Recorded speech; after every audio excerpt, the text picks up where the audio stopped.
Cool. So welcome to the Inside the Mix podcast. I'm your host, Marc Matthews, and this is a first for the podcast. So this is a live interview. So I'm not entirely sure how this is going to go, but fingers crossed it will go well.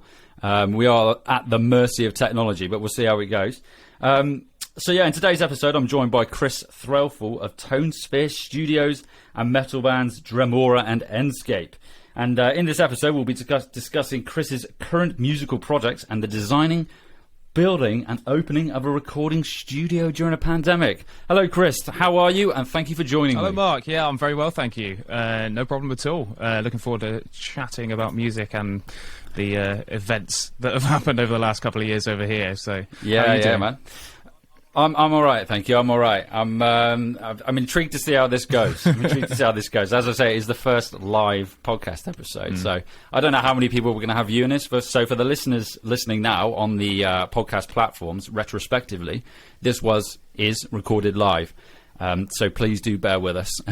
So I've got your bio here, Chris. So ToneSphere Studios was designed and built by yourself and your brother Ben during and just after the original lockdown of 2020.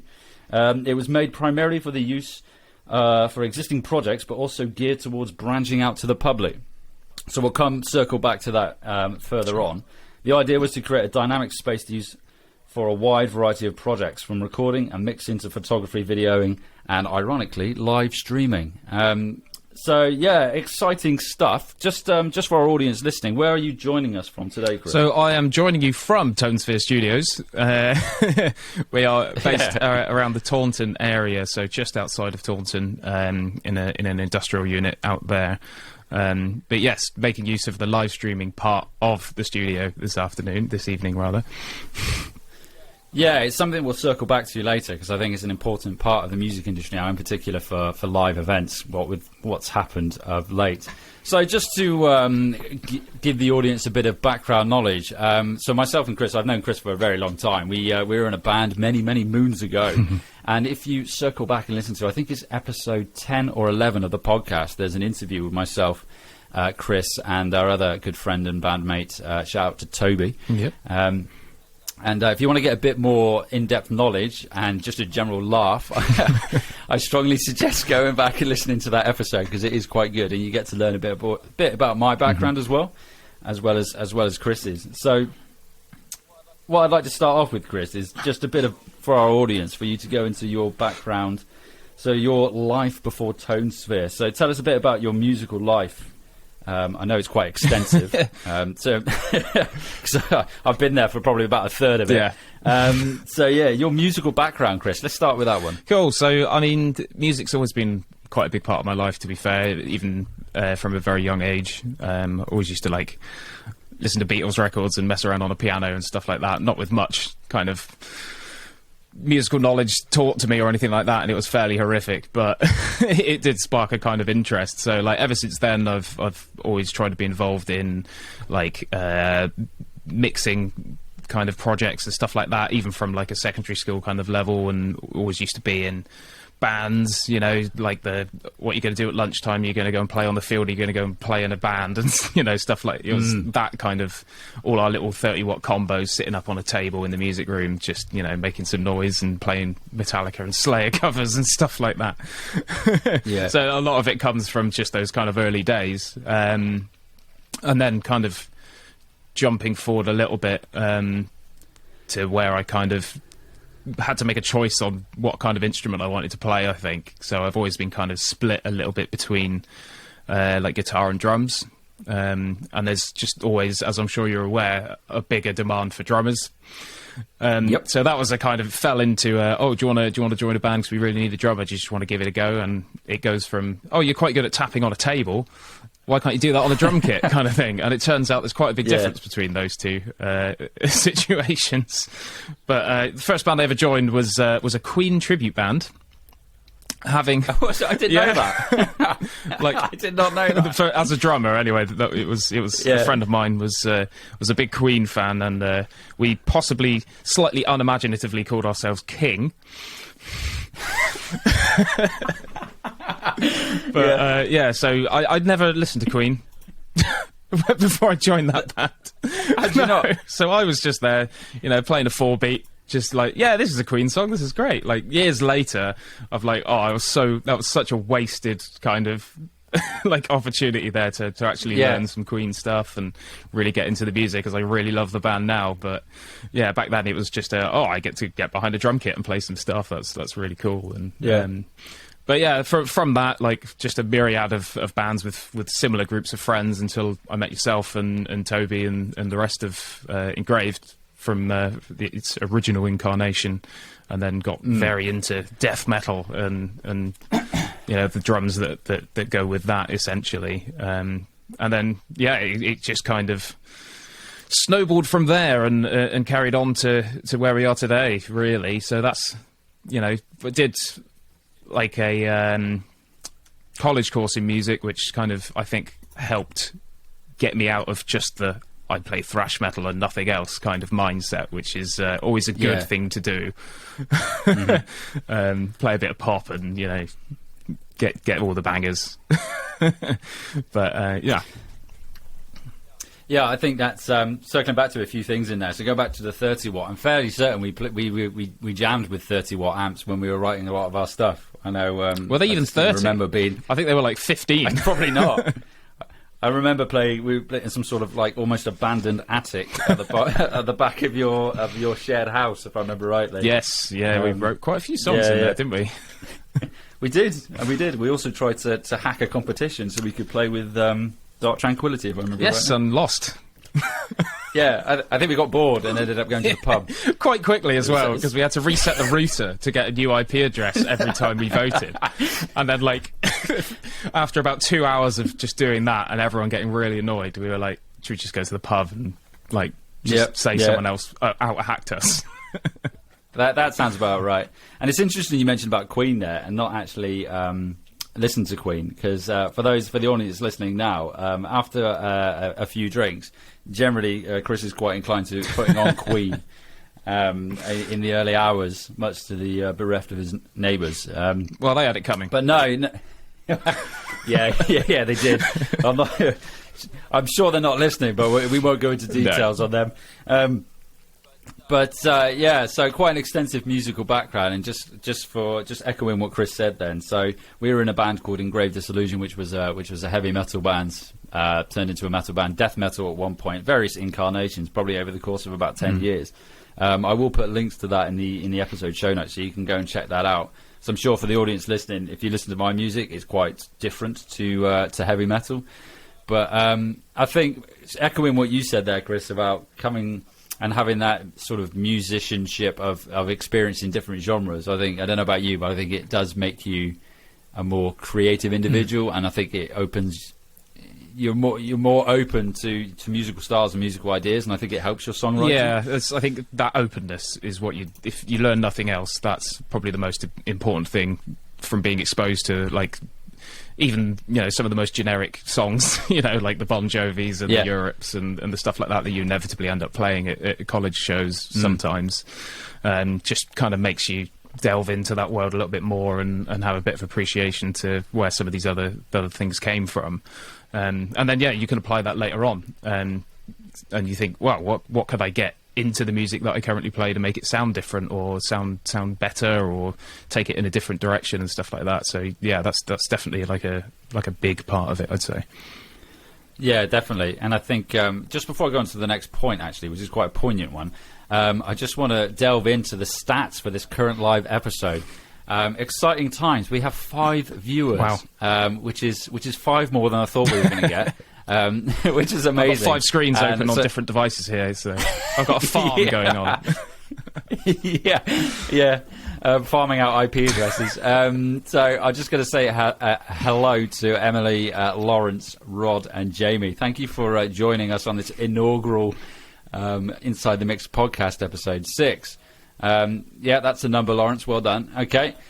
So my next point was going to be heavy metal. Now, I had an interview with Max Thor, which is going to come out in Series 2, and I've interviewed countless other synth artists, because I know you're quite into your synth music as well. And the amount of musicians that come from a metal background, including myself, there seems to be this weird pull from the synth world.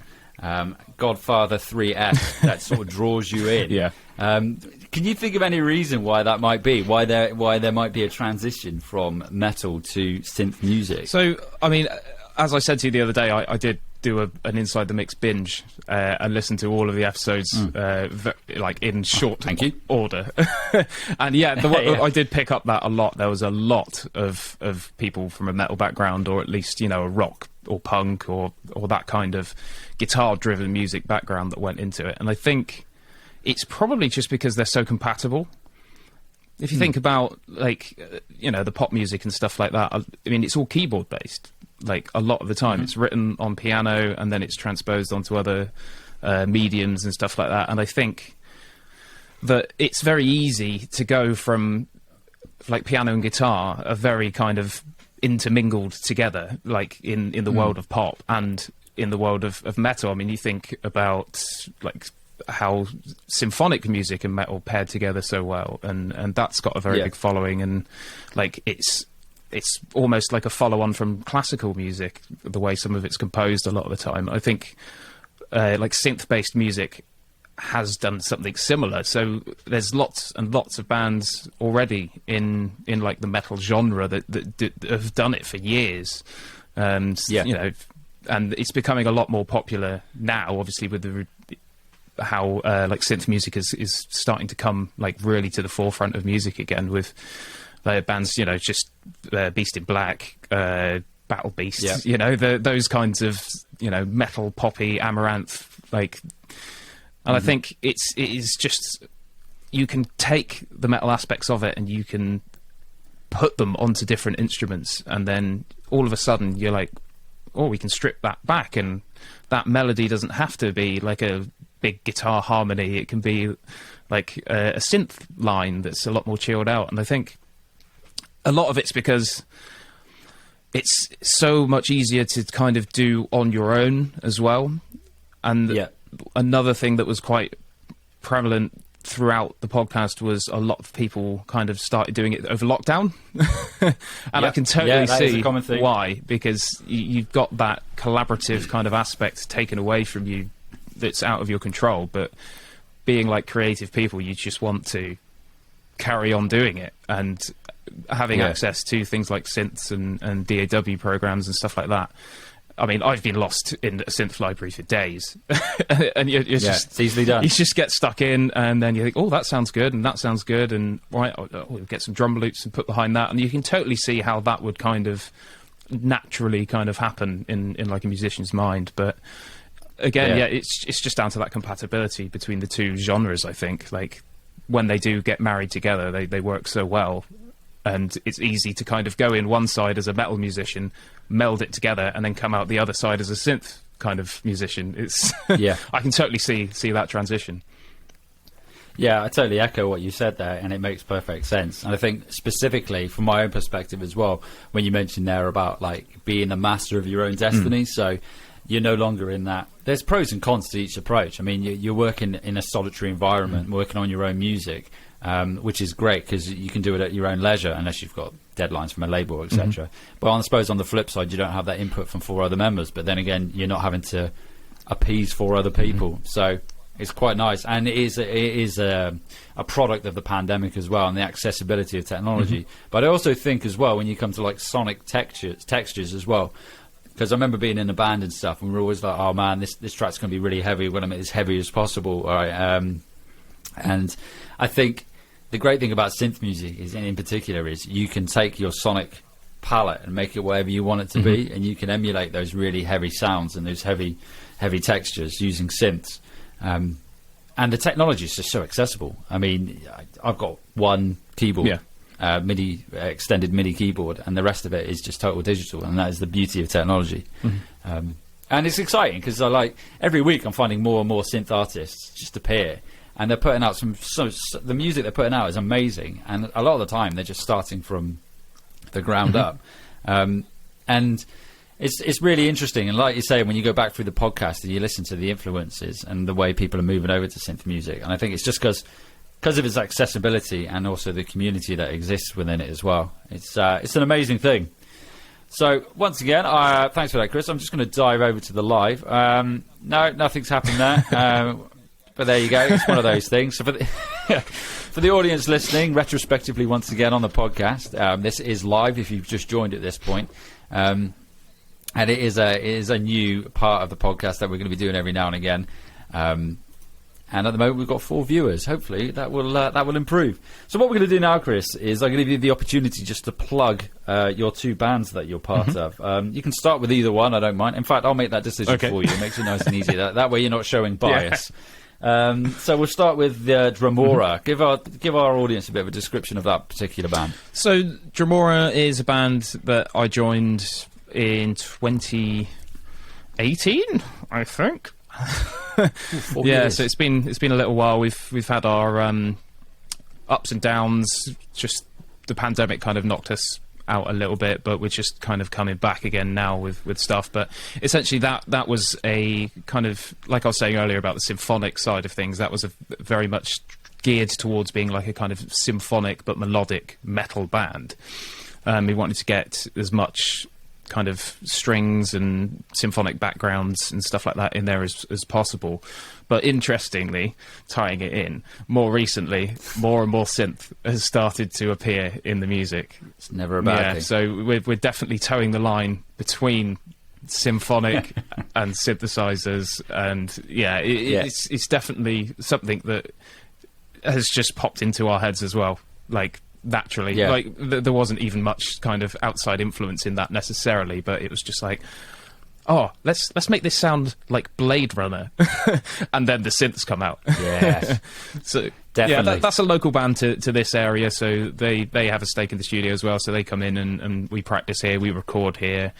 We just filmed a live stream here, which went out on the weekend. Yeah, so we did it last Thursday the 10th, so you can check that out on probably the Dremora page, and I've shared it to the ToneSphere page as well, so it's out there, and it's going to be going up to YouTube as well and stuff like that. So that's like the first of a few things that we've got like in the pipeline, I think. But it was nice to be able to fully have control over something within the studio, so it was all recorded live, like it was shot and filmed live and stuff like that as well, and then taken away and edited and then put out as a kind of retrospective live stream where we did something like this and then played the live stream and then came back again. But yeah, that's working on new material at the moment, so that's a kind of, you know the game with that. It's it's a long slog. I do indeed. It is trying to get stuff that you're happy with, and obviously like we were talking about with that collaborative process as well, something that everyone's happy with, and we have quite a collaborative approach to everything, so everyone brings something to the table, and then we mix and match it and kind of cut it together and stuff like that. But yeah, so more focused locally at the moment with this band. So play quite a lot in the area. We did have quite a few shows booked throughout the UK before the pandemic, and then all of that just disappeared, and it's still kind of picking up the pieces from where it was before. But it's we've got a lot of exciting things going on, and nice. Really looking forward to the future of it. No, that sounds good, mate. It sounds good. I can't believe that's 4 years. Crazy, isn't it? I just didn't even remember you joining. Yeah, 4 years goes fast. It's very fast. So for the audience listening, when Chris says local, that's sort of like Taunton. And for our sort of worldwide audience, that is in England, in the southwest of England. And what I'll do is, you mentioned the bands, etc., in the studio, and I'll put all the links to that in the show notes. So please do go and check out the bands that Chris references and the studio as well. But listen to the rest of this episode first, and then go and do that. So Endscape's quite a new venture for you. Yes. Tell us a bit more about Endscape. So that kind of popped up out of the blue. I know our singer for quite some time, Carl. He's been quite a well-known presence in the area for just being a fantastic vocalist, really, and a great guy. And I noticed he put up something about his band looking for a drummer, and I was like, I'm just going to apply straight away. and say yes. And then I listened to the stuff and I was like, actually, I really like this. This is kind of like really in my wheelhouse kind of thing. It's really melodic, big choruses, you know, a bit different drum-wise than I would normally play. And I think that was another bit that kind of drew me in. So it was less metal drummy stuff, more kind of along the lines of rock and a bit more modern rock and modern metal kind of stuff, and that kind of really drew me in. And I went for an audition up in Birmingham with them. I think they got it down between me and one other person, and thankfully I got the role. We started just jamming and seeing if, you know, we all worked as a unit and stuff like that, and, you know, it took some time to kind of get what they wanted from me and stuff like that. And then after a couple of shows, we kind of really kind of honed it in, and things are running really well with them. But yeah, it's definitely a completely different kind of band than I'm used to, which is really cool. But again, they have a lot of like electronic input into that band as well, so there's a lot of kind of electronic drums that go in there as well. There's a lot of kind of synth style backings and stuff like that go in with it too, so it's got a lot going on. It's one of these things that it's quite a lot to take in at once. Once you kind of dive into it, there's a lot of layers and stuff like that as well. So we're just kind of pushing out and trying to get some shows at the moment. We've had some great reception from Kerrang Radio. They've been very kind to us for some reason, and I was like, that's amazing. Wow. And it's hard to get that sometimes without trying to feel like you're pushing, like trying to send tracks to all these people, like, please listen to this, please listen to that. It was really cool to have someone come to us and be like, oh, I've heard your track, this is amazing. I was like, wow. Oh, amazing. Yeah. So the Kerrang Radio, their host or whoever, the production team, approached you with a view to featuring the Enscape music. So it was passed to them from someone else that liked the band. So they were kind of like, oh, I've listened to your latest single, I love it, I'm going to pass it to my friend Alex Baker on Kerrang Radio, and then he just went, I love this, and this has just given us some really good press since then. So I was just amazing. Like, that's gold dust, as I'm sure everyone knows. But yeah, like that's not local to this area, so we usually focusing kind of around the Midlands area, but we've got some shows like in Newcastle. We've just played down locally here in Bridgewater, but well, I think my camera's just died. The backup camera has kicked in. Oh dear. Am I still there? You are. So for the audience listening, there was a slight... I told you there'd be technical issues, but Chris seems to have some sort of backup. So we're still underway. Chris, carry on. I think you were mentioning about playing in Bridgewater. Oh, the heady days. Maybe that's what stopped the feed from working. I don't know. Well, for those of you from the area who know Bridgewater, that will make sense. Well, I'm surprised last time after we mentioned Minehead, the stream didn't like completely break down. I don't think they have broadband in Minehead. No, we were on some kind of dial-up. Carrier pigeon. Yeah, we have to record this and then send it via carrier pigeon. Minehead's a lovely place. It's a lovely place. Sure. I think that was pretty much the long and short of it, to be honest. So, like, you can check out the Enscape stuff. I mean, go to enscapeband.com ? Enscapeband.com. That's got like gigs that are coming up. It's got links to all our music and stuff like that. So we're working on a new single now as well. So that's very exciting. I've just heard a first mix of it, and it's good. Very looking forward. Exciting times, mate. Looking forward to seeing it. And what we'll do is, depending on when this episode comes out, which I believe it will be out in March, probably the beginning of March. I don't know if you have new music then, but the podcast will help promote that release. Sure. Thank you. As we do with everyone. So, ToneSphere. Yeah. So, it's a studio. We've been through that. It does various different things, as I mentioned at the beginning there. So, we've got live streaming, we've got photography, videography. So, when you set out with your brother, Ben, what was the initial goal for ToneSphere? Did you have a vision in mind for it, or was it sort of like, we'll create this studio space and see what happens? I think we kind of had two separate goals. So, like, goal number one was definitely... I'm sick of paying for practices at studios. I want somewhere that I could leave my kit. That was like number one. Like that's the dream, isn't it? Being able to walk in and your stuff's there and you don't have to book and all that kind of stuff. So we were definitely very keen to build a kind of HQ, as it were, for our bands to kind of be like, well, we don't have to worry about booking in or paying for studio space somewhere else. We can just go, right, we'll just go to the studio. Brilliant. And then idea number two was to have a fully fledged kind of studio that we can get people in to record with. I was very keen to get live streaming as a part of it, because during the lockdown we were very kind of active doing live streams, albeit mostly gaming live streams, but we did a few.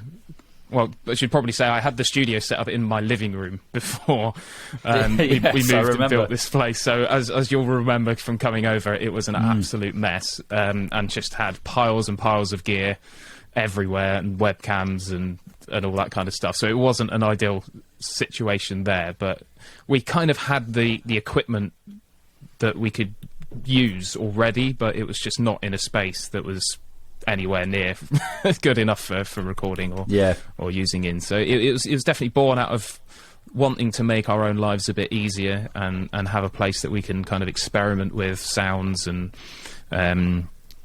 just to be away, separate it from home as well. But also with the idea to kind of get other people involved, and we really wanted to get people in and kind of see what we could do with it as well. Yeah. Exciting stuff, mate. And I know you kind of want that separation, don't you? Because you get your bedroom producer, bedroom artist, bedroom recorder, etc. But having that separate space is that psychologically, I don't know. For me, it just makes it more creative. I don't know about you. I just feel like if I'm in that zone, I'm in a particular place whereby I know this is where I go to make music. I just feel more creative. Whereas, like you say, if you're doing it in your front room, it's kind of like, oh, this is my front room where I also eat. And drink and, I don't know, exercise maybe. Yeah, it kind of comes down... there's ups and downs to that, because when you're done, you can just... I'm going to go upstairs and go to bed, I'm done. Whereas I've got like an hour drive home now, and I've just... Because it's so closed in, like it could be any time of day right now, and I've forgot to look at the clock on many occasions, and it's been like, oh, it's 1 a.m. Oh, no. All right, I've got to close down, I've got to lock up, I've got to drive home. So... yeah, I mean, but then you wouldn't be able to do something like that if you were, like, renting out a normal rehearsal space, you know, like, we've got, 7 until 10 booked, and then we've got to ship off again kind of thing. It's, at least we've got that fallback of, it's okay, we can crack on and just have a tired one in the morning. Yeah, I remember those when we used to practice or rehearse. It was like 8 o'clock at night, and then... where do we do it? Down near Torquay or something. For those of you who know the area of the southwest, going from Taunton to Torquay of an evening is probably a good hour or so. That was Newton Abbot. It's tiring. That was in Newton Abbot. Yeah, so that was Big Red Studios we used to practice at, which is sadly no longer there. Is it not? I quite like that. It was a great place. It was part of a charity that closed down completely, I think. So shame. Yeah. We rehearsed in quite a few places, and then was Exeter, Bridgewater. Shout out to Bridgewater again. Hopefully it doesn't break the feed again. So, with regards to creating a studio, I'm sure the listeners, the audience, who for this podcast, there's probably a number of them who would like to have their own studio. What were the challenges you faced when putting it together? Yeah, that's a good question, because there were many. I can imagine. Biggest of which is finding somewhere to build it. Like, that kind of outweighs everything else. And because it's been something I've been thinking of for years, the choices are you either rent somewhere or you own a house that has a big garden and you build something at the bottom of the garden. I don't own a house. I don't have a garden. So that was like off straight away. And then the problem comes down to affordability. So unless you're going to be running a fully fledged studio that's open all the time, you can't really justify, unless you're quite well off, renting like an industrial unit, which is where you normally find studios quite a lot of the time.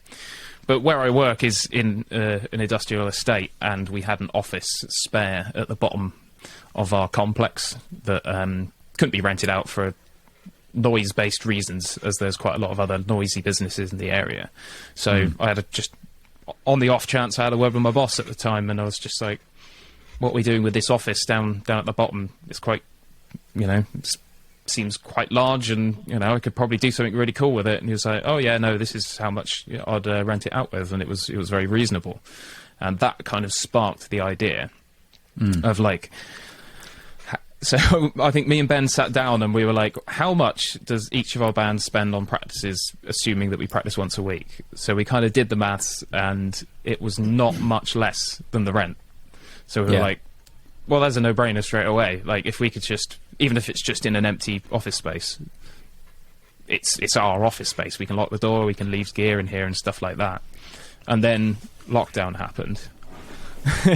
And of course, having a lot of time to think about stuff, because at the time I was living with Toby, our old guitarist from Engraved Disillusion, and we got to a point where drinking wine in the garden kind of started to get a bit I should probably stop doing this 7 days a week. Right, let's try and do something. So we started recording and going back and picking apart old Engraved Disillusion songs and re-recording some bits and having some fun with that. And that kind of made me think that would be really cool to be able to do that properly and record some drums properly and stuff like that as well. And then, it was kind of a, how would we do it? What would it entail? Is it affordable? All those kind of questions started coming up. But because we had that baseline of, we've got a room to rent that's not going to be crazy and is going to be there for a long time, we just, you spend long enough thinking about this and no one gives you a reason not to. And you're like, all right, let's do it. And I do have this kind of thing where when I set my mind to something, I'm kind of like, well, I'm going to do it. It's going to happen. It's going to be horrible sometimes, and I'm going to stress about it. But I've come this far. So we started kind of looking around at ideas. So the first thing I did, a friend of mine, Nick, built a studio, and I took quite a lot of inspiration from that. It's called the Kennel Studio. So I'd recommend looking that up. You can kind of see immediately the similarities, because this wall here is a kind of knockoff of what their entire design kind of looks like. And it was for a reason, obviously, but and he was absolutely fantastic and taught me through the process that he went through building it. We didn't have a budget or an area quite as big as he did necessarily, but he recommended a book to me, which is Home Recording Studio, Build It Like the Pros by Rod Gervais. I would highly recommend anyone that's thinking about it to just grab a copy of that book. It goes beyond in depth. So it's, you can go as deep as equations to work out sound resistance of materials and all this kind of stuff. And they kind of go in saying, this is what it could be like, this is how the pros do it, but don't worry about it, kind of thing. And it will just take you through every aspect of how to build a studio, and you can kind of choose whether or not you need to apply it, like having a big sprung floor or having complicated airflow systems and all that kind of stuff. And I think that was good to have as a kind of baseline, so we could always refer back to this book and be like, how would they do it? And then we would take that away and be like, how could we do that but for less money? And that's obviously where YouTube comes in. And I watched so many videos, I bet so many, and a lot of that just confused the matter a little bit, I think. But I think there was one, and I can't remember where it was or who made it. I checked my history earlier just to see if I could kind of pull up the references for this podcast, but it's gone. But they mentioned building it in kind of like pods. So always at the back of my mind is, it is a rented accommodation, so what happens if they ask us to move out? And I don't want to have to knock down a studio. No one does, So it's kind of built in. So we've got 2 rooms. We've got 3 rooms technically. So we've got a live performance area, which is out in the open in the normal kind of office space. Then we've got a control room, which I'm in at the moment, and then we've got like a what we call the drum room, which is primarily designed for recording drums, or anything that needs a controlled audio environment, basically. And it's built in, so the walls and the ceiling and the floor are all built in 3 to 6 separate kind of bolted together wooden frames. So that was a kind of worst case scenario. It will damage it, but we can unbolt these frames, pull it apart, shift the pods to a new place, and then fix it up. Ah, nice. So I wouldn't want to do it. But the option's there. But the option is there. So instead of starting from scratch, you've got all of these panels that you can then kind of put it back together like a jigsaw. Whether they'll go back together or not. But that was the whole kind of point of that kind of idea. So we didn't have the thousands and thousands that it would take to kind of do the whole room, reposition kind of like lighting and air conditioning and all that kind of stuff. So we just kind of worked with the space that we had. Yeah.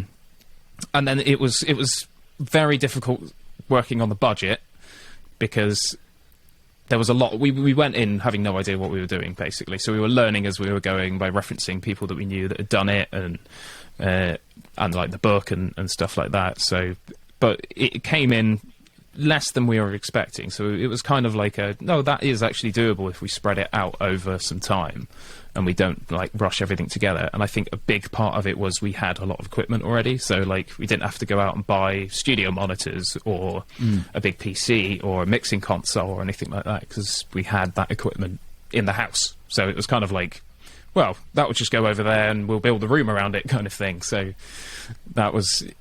That wouldn't have been the case if we didn't have that, because we'd have just been building a room with not a lot of idea of what we'd put in it. So yeah. But yeah, I mean, that was the initial kind of idea of the build, basically. It's interesting, circling back to what you said right at the beginning there about how you got that. I think it's the same with mixing and mastering or music production as well. There's so many resources online. Like you say, you could watch YouTube for days.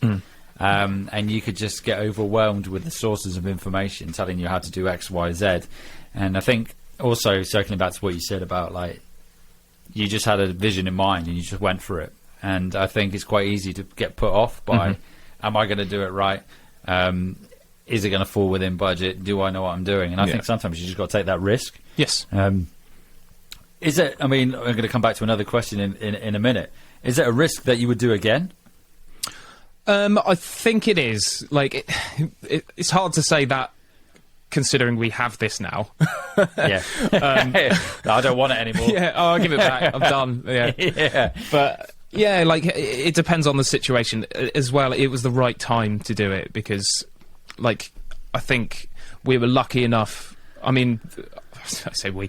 I was lucky enough to be on furlough at the time, so I wasn't stressing about losing a job or anything like that. So I do count myself very lucky to be in that situation over lockdown, to not be too worried about like finances and stuff like that. And my brother had a job that was continuing throughout, so he was working all the way throughout as well. But obviously you can't go anywhere and do anything, so spending was coming down.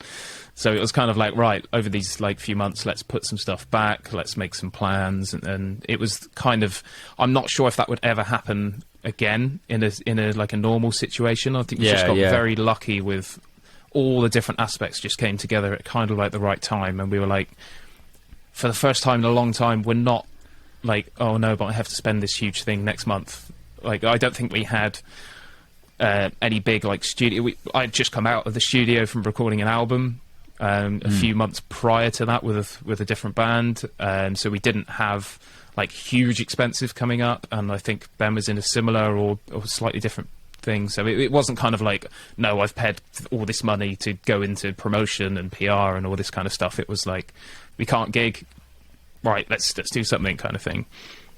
Yeah, so it's kind of like it's the old saying, isn't it, making the best of a bad situation? It was absolutely, yeah, definitely, yeah. And going back to what we said earlier about artists moving into the synth side of thing, and it's kind of making that best of a bad situation whereby you're stuck at home. So You could either sit in the garden and drink wine, as you say, which you might do anyway. You might do that whilst making music. You never know. There you go. But it's making that best of a bad situation. So interestingly, when online, I'm sure if the audience listening, when you scroll through social media, you'll see, specifically during the pandemic and now, because I think the pandemic has forced change in the industry and the way we consume content and music, specifically online. So with the studio itself, you mentioned live streams. Is that a case of you diversifying, sort of like trying to bring in a different audience? Is it something you're going to continue doing, or do you think you're going to revert back to being mixing, and like mastering, recording, or are you going to continue to experiment with these new content ideas and platforms?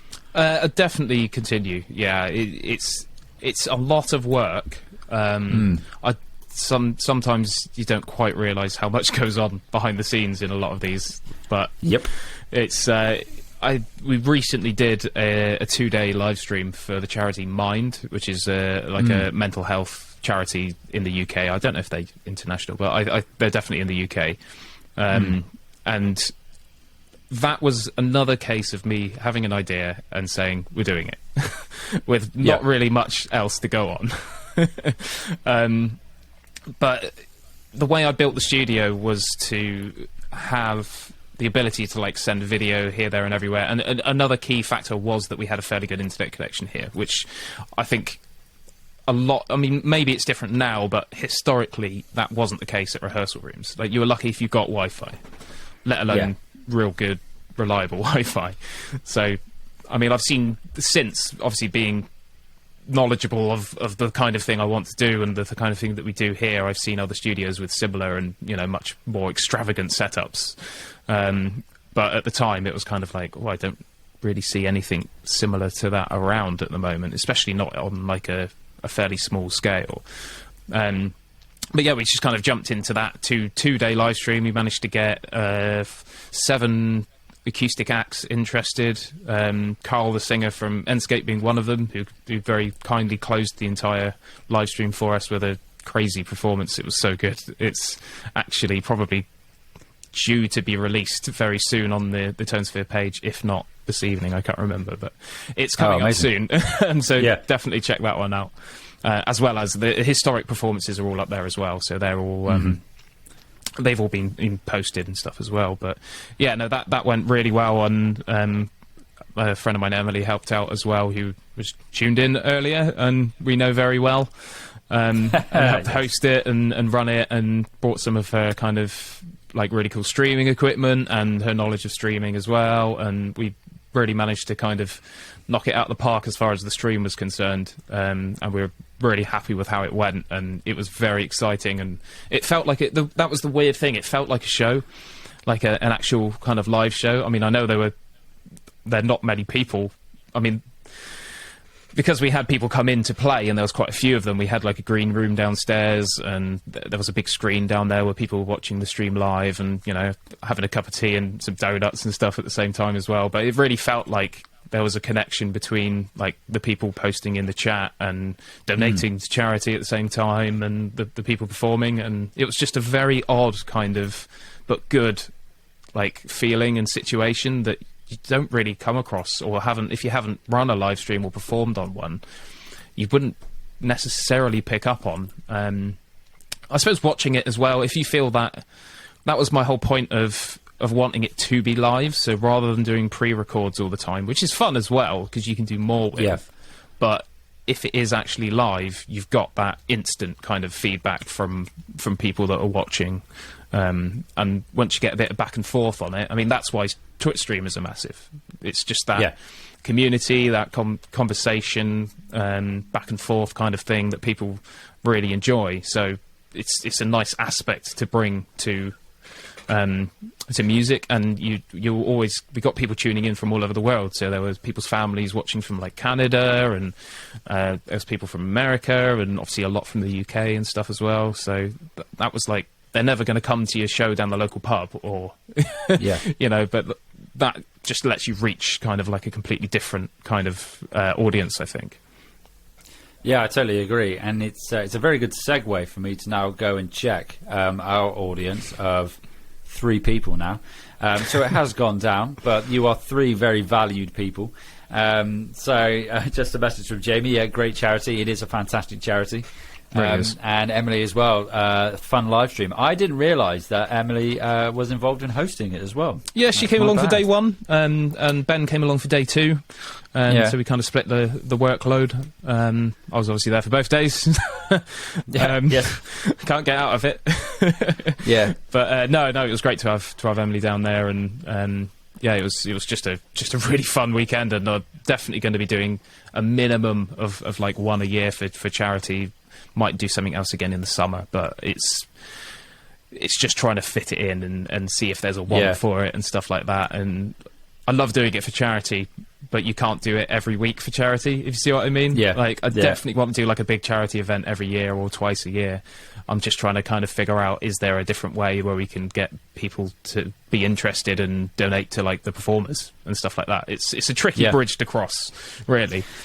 It is, and I think when it comes to these streaming situations, I don't know about you, but podcasting is kind of similar in a way, in that you think this is a great idea and it is fantastic fun, and I love podcasting, but you don't realise the work that goes in doing it, and the admin. You think, oh, it's okay, I'll just rock up with my microphone, interview someone, and I'll put it online. But there's so much that goes into it. Yeah. So, and that's with a podcast. So that's even, I mean, once you start introducing other artists and then having to do all that organisation and the logistics around performing, and then you're at the mercy of technology, as we found out earlier. There's a massive amount that goes into it. So I can totally see why you could only do it a certain amount of times. But I think, having seen content and the way it's consumed online, I think it's a fantastic way to go. And I think it's only going to happen more and more. My sort of next thing, because you mentioned there about like the way you set up cameras and stuff, and it's interesting in terms of when you are live and you have that instant feedback and you have that real-time interaction. So I suppose my question was going to be, I don't know how versed you are with TikTok, but from research I've done with content and content generation, is there less, I don't know if you could say it's the same with audio. I suppose you want it to be a really good audio performance or audio capture, but is there less emphasis now on quality in terms of video, or are people more interested in just seeing something that's live and real? Does that make sense? Yeah, I think it's a tough one. So I think it can go both ways. So I think people want both just quick, like, things that are throwaway content almost, that's just a bit funny or distracting, and they also want something that's very in-depth and meaningful or well-produced. It's towing the line, so it seems to be anything in between gets a bit shunned almost. It's kind of like, oh, you've tried to put a bit of effort into this TikTok, or what are you doing that for? Or you know, oh, you've just kind of thrown out this music video and it's not really got much to do with it. What are you playing at? There's you either kind of go all the way one, like, I'm just going live on my phone and oh everyone loves this is fantastic, or I'm going to spend like 6 months making this piece of content. But if you want to get like likes and like responses out of it, I mean, go for like the everyday kind of stuff. Like, don't put all that work in. I think something quick and easy, this film with your phone, is like fine. It's just hard if you're kind of like a producer or someone that performs or something like that. You just want it to be like, I'm going to go in and I'm going to like, I'm going to pull my voice out of this video and I'm going to like quantize it and I'm going to like put a compression on it and it sounds so much better now, and then no one will care. Yeah, I totally agree, and I think you're right. And I've had a similar situation myself. So I think when I first started doing sort of content generation for like music production tutorials, I think I put together this fancy video and I stuck it up on YouTube. And to be fair, I mean, YouTube is what it is. There's a lot of noise on YouTube, and trying to stand out is tricky and it's hard, and you got to play the game. And then I put all this effort in and all this fancy what have you. Probably got about 6 views over the course of about a year. And then I think like last week or the week before, I put together a video which was just using my phone of how to create, I think it was like how to humanize a hi-hat. And I had about 300 views in the space of 24 hours. And it was a 12-second video done on my Samsung S7. I do need an upgrade because it is bloody terrible.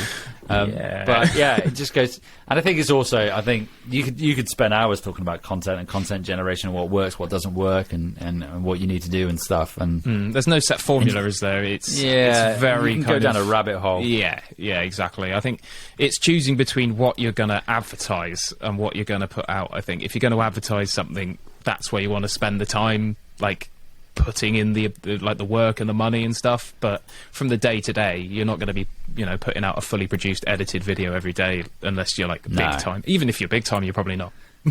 No, it's bloody hard as well so doing hard. that. Because I do my research, I do my due diligence, and I look at what other artists and producers and mix engineers, as you do, you take reference from other people, and I see the content they're putting out, and they've got X amount of views. Not that I'm bothered about views and stuff. I'm all about, I just want to help people create music. And you see the videos, and you're like, actually, their videos, they've got a better phone than me. Pretty much 99% of the world has a better phone than me. Or maybe not the world, that's a sweeping statement. 99% of the UK has a better phone than me, but you can still do it. But as I say, it's a total... When it comes to creativity, and I've had this discussion as well, as you said, you binge the podcast and you chat to other artists. And as a creative, as you are as well, you just want to create. You want to make music or whatever it is your creative passion is. And trying to get your music, your creativity out there, there is so much you have to do behind the scenes. Like when we were in the band and spending hours cutting up business cards, and for no reason. I found some the other day, or cutting up stickers, and then just emailing people on the off chance that they'll play your music. Stuff you never thought you'd do. Like, or you don't see that. Like being like the big bands do and stuff like that. They're like, oh, they've probably got someone that they pay to do this, and you're like, no, I'm going to sit here and like add this video to 76 different Facebook groups in the hope that 3 people will like it, or I'm going to email 70 different promoters or venues and try and get like one show. It's so much that goes on behind the scenes if you're inclined to push. And you can get lost in it, and the danger is burning yourself out. I think is a lot of the time I've come so close to, or like been over the line, like several times of just kind of like, I don't enjoy this anymore. I don't want to do this anymore, and you come so close to just walking away, but the creative itch just always kind of overcomes that, and you're like, right, okay, I've just got to kind of take a step back and give it a couple of days and delegate. It's like, if you're in a band, delegate some stuff out, because it will make your life a lot easier. And like you said you do with the podcast as well, like getting like editors and stuff like that to help, and because I didn't do that with the previous podcast that I did, and so I just kind of like, I'm gonna do it all, it's fine. But it saves you money, sure, but it's just that workload, like something like cutting up 5 different audio inputs from a podcast and cleaning them up and mixing them and then putting it back with a video and rendering the video and uploading the video and scheduling it, and then it's just kind of like, this is just for a podcast, I haven't even written any songs yet. Exactly. It's crazy, isn't it? Shout out to ZTF Studios as well, who does my podcast editing. I'll put a link in the bio. He's a great guy, Zach. Very, very good. Can't recommend enough. But yeah, it is exactly that. And I think I've been in that situation whereby you do all that stuff behind the scenes and it actually takes the fun out of it, and it turns into like a part-time job, and then you're like, actually, I don't want to do it anymore. That's the thing. Like, if I enjoy mixing, as I'm sure you do, and it's kind of like, I want to be able to do that in a situation where I enjoy it. And I think that's the hard bit, is getting that. And I think when you get involved in other people's projects, that was kind of a big part of wanting to open the studio up to other people, was I love working with my bands and I love recording the music that we do, but sometimes it's nice to have a separation from that material. So you're like, I haven't written this and scrutinized it and been over it 100 times and done 70 mixes of it. They've come in, they've recorded it, we're going to do a couple of mixes until they're happy with the mix, and then it's done, kind of thing. Like that, you've got to do that sometimes, I think, just to kind of be like, okay, no, I do still enjoy this is fine. Yeah, I totally agree, and I don't know about you, but I know for a fact when I'm writing and producing my own stuff, and I'll just dwell on something for so long, and I'll do another mix, or I'll listen to it on my headphones. And I'll be like, that top end, I just need to bring that down a bit of dynamic EQ on there, and I'll go in and I'll spend an hour and I'll just reduce it by half a dB for no reason. Yeah. But when I work on other people's stuff, I set myself a deadline, and more often than not, what I do for them is better than what I do for myself, purely because I'm more focused. It's really odd, and I haven't quite got my head around it yet, and I need to adopt that practice in my own style, because then I get frustrated with myself, and it's a vicious circle anyway. Yeah. But I digress. So it's sort of like, just to wrap up the interview, because I realise we're coming towards an hour now. Yeah. What do you think? This is quite an open-ended question. What do you think is the future of recording studios? Where do you see them going? Or let's refine that a bit, actually. So maybe not the Abbey Road side studios, but maybe like the studios in a similar situation to yourself. This is a tough one. Yeah, it's an odd kind of area, I think. So bands are always going to need, or people in general are always going to need somewhere to practice. So I think the art of like a practice room or a practice studio, or a studio that offers a space to rehearse in, isn't going to go anywhere, just because it's a physical place that you can make a lot of noise in, and that's it, really.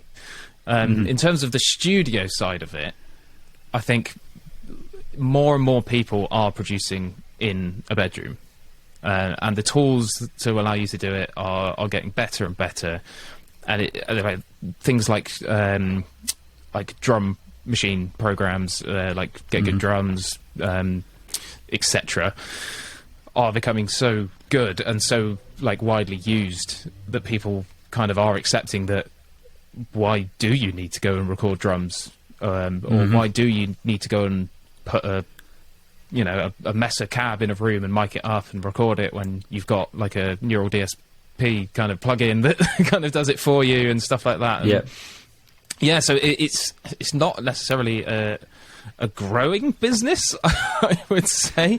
It's probably kind of struggling more than anything, but at the same kind of time, if you can get like a certain like level of quality and consistency from a studio where you do record things, I think there's always going to be that need of people that want to come and get that kind of level of, be it beginner, mediocre, or excellent kind of sound out of it. I mean, we're no, Middle Farm Studios or Abbey Road or anything like that here at all, but it's kind of like, from what we can get in here, we've recorded drums in here, we've recorded a full EP in here and stuff like that. You kind of know it's going to be, whether you just use it to record in, and you get a mix engineer in, or we do the whole lot. And it's kind of a thing where you can kind of say, here you can come and get this kind of out of it, without having to worry about going in and mixing it all yourself and trying to book one place out to go and record and then sending it off to someone else to mix. It's kind of a nice kind of all kind of in-house kind of solution. So I mean, I don't know where it's going, in all honesty, but I think it's a tough question. Yeah, diversity is a huge part of it, which is why I wanted to do the kind of so we've got like a full like blacked out room and stuff where we've got lights and stuff, so we can do videography to a certain extent, we can do photography, we can do live streams, we can do mixing, we can do mastering, we can do recording. It's kind of like just a versatile space where you can come and create, and I've seen other studios adopt that. And prior to this, obviously, we weren't a trendsetter by any part, but I think having more to offer out of a space is increasingly more important than just being like, I'm going to run a recording studio and that's it. I don't think a small time recording studio is going to be something that's just there on its own come 10 years time, possibly. Who knows? Yeah, I think you're right. I think diversifying is the way to sort of be successful is the wrong word, but definitely relevant, to remain relevant. And diversification, I think, also being, I don't know, I like to consider myself a reasonably early adopter as well of technology, and embracing that and seeing where you can go with it.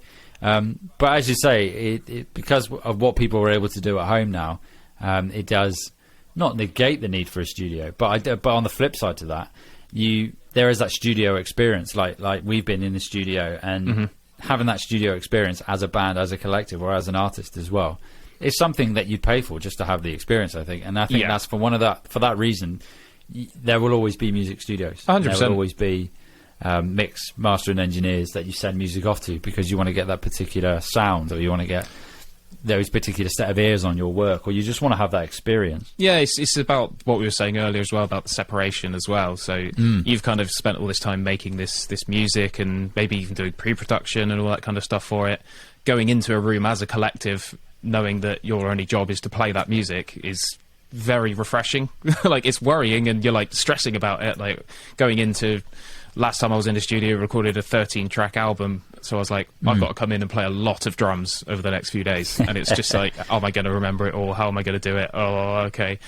But yeah, having that collaborative experience in one room with a deadline is something that is definitely worth doing. So yeah, like you say, I think the music studio will always be there, unless people really want to save money, or are, want to do everything in-house and not have stuff like drums. But I think it does sometimes. I mean, it's down to personal preference, isn't it? But sometimes it does take away from that experience of being away and booking a studio, and having that whole. It's definitely something that goes hand in hand with being in a band. You kind of like want to go practice and go out and get drunk and have fun. You want to record an album, and you want to go on tour. Those are the kind of big day one dreams of a band, I suppose, from like a teenager in a garage or something. Yeah, definitely.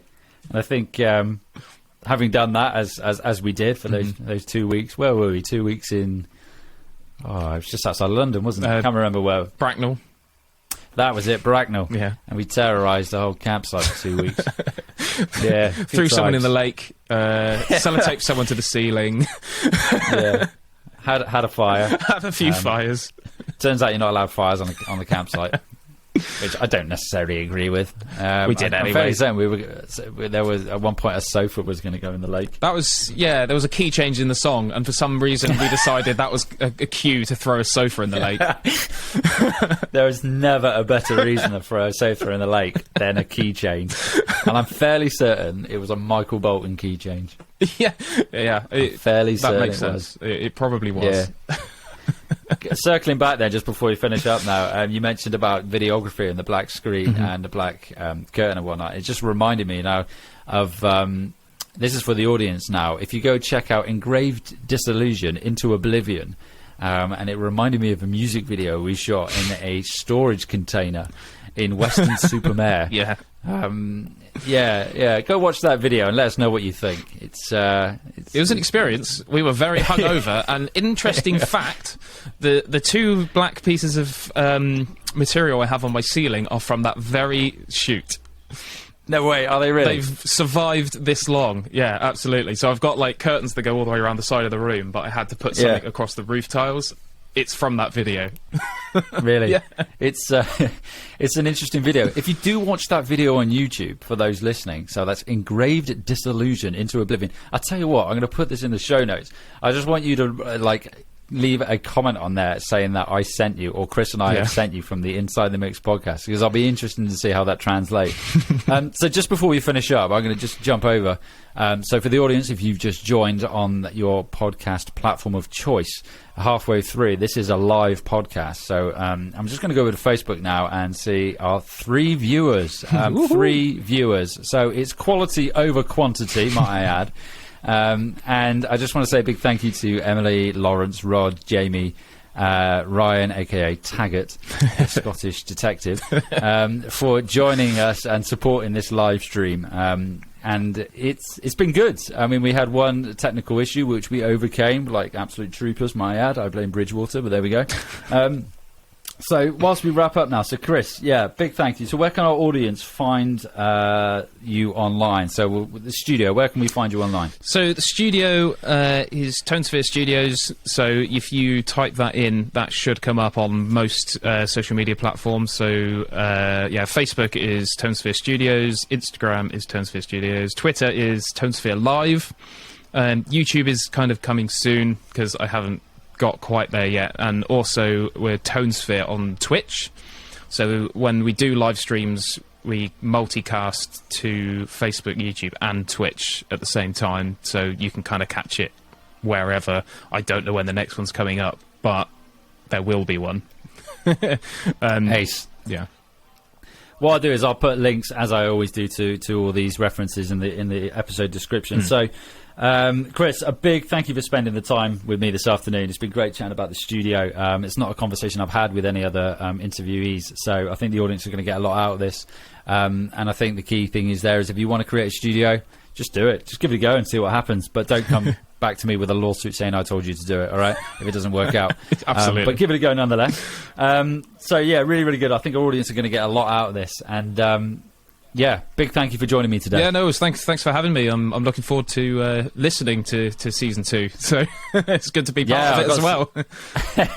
I've got some cracking interviews lined up, and this has been a success. I'd like to say. Others might say differently, but I think it's been a success. I think it has. And we'll do some more live streams as well of the podcast interviews. But yeah, Chris, I'll speak to you soon. Cheers, buddy. Thanks a lot. Cheers.